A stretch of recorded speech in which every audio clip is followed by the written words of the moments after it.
Given problem में you आपको एक वेक्टर दे रखा है जिसका साइज है n क्रॉस 1 और ये सेटिस्फाई करता है U dash U equals to 1 जहाँ पर यू डैश ट्रांसपोज को रिप्रेजेंट करता है। एक another matrix A I minus 2 times U U prime इसके हेल्प से जनरेट किया गया है। आपसे पूछा गया है ए के बारे में कि ए का ट्रेस क्या हो सकता है। A square equals to A idempotent होगा या A square equals to I nilpotent हो वो सॉरी इनवॉल्यूटरी होगा। ए सिंगुलर क्या उसका डिटर्मिनेंट जीरो नॉन जीरो होगा। इस तरह के कुछ आपसे प्रॉब्लम्स पूछे गए हैं।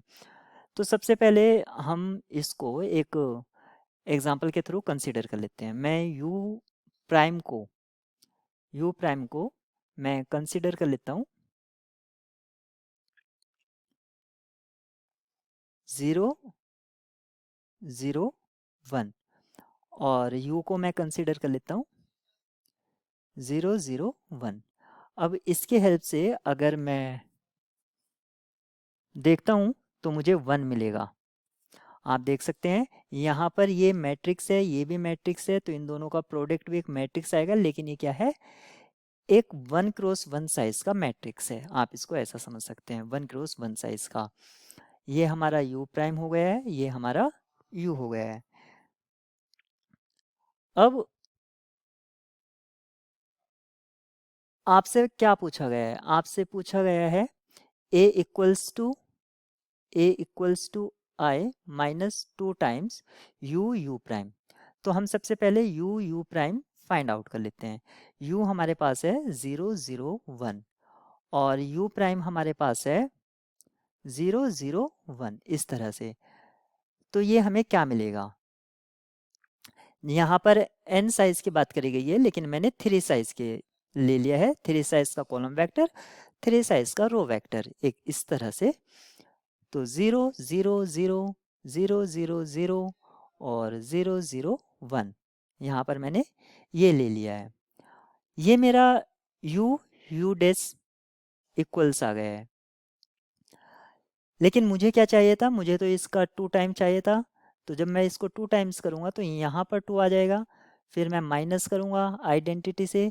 तो ये जो फाइनल मुझे मैट्रिक्स मिलेगा ये क्या मिलेगा 1 0 0 0 0 0 1 0 0 0 और -1।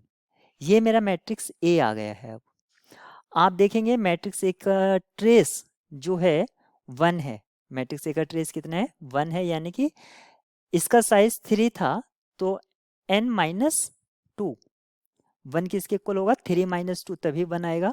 यानी कि ऑप्शन सी की पॉसिबिलिटी हमें मिल रही है। तो अभी मैं इसको कंफर्म नहीं कर रहा हूँ, मैं जनरल मेथड से इसको आपको बता दूंगा। ये तो मैंने एक रैंडम एग्जांपल लेके एक्सप्लेन करने की कोशिश कर रहा हूँ, लेकिन मैं जनरल से भी मैं आपको इसको एक्सप्लेन करूंगा। और अगर आप ए का स्क्वायर कर देंगे तो आप अंडरस्टूड हैं, आपको यहाँ पर क्या मिलेगा आइडेंटिटी मिलेगा। ऑप्शन डी की भी आपको पॉसिबिलिटी मिल रही है। A square equals to B sorry A square equals to A इसकी पॉसिबिलिटी नहीं मिलेगी। और यहाँ पर ए सिंगुलर का है जबकि ए आपका क्या है नॉन सिंगुलर है। ये भी आपका ऑप्शन डिस्कार्ड हो जाता है। तो हमें इन जनरल कैसे इसको सॉल्व करना था मैं इन जनरल बता देता हूँ। मतलब इसका एक अच्छा तरीका क्या है, क्योंकि हमें ये दे रखा था a इक्वल्स to I minus two U U prime और हमें इसका निकालना था ट्रेस। हम जानते हैं ट्रेस क्या होता है लीनियर फंक्शन होता है। तो trace of I minus two times trace of you U prime. Trace of I size होगा n माइनस टू, क्योंकि यू यू प्राइम इसका जो प्रोडक्ट है ये किसके इक्वल आएगा।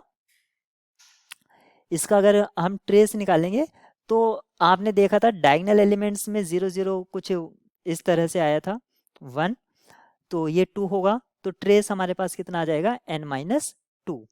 ट्रेस हमारे पास n माइनस टू आ गया है। और अब हम देखते हैं ए स्क्वायर इक्वल्स टू हमारा आइडेंटिटी आया था। नाउ हम इसको वेरीफाई कर लेते हैं।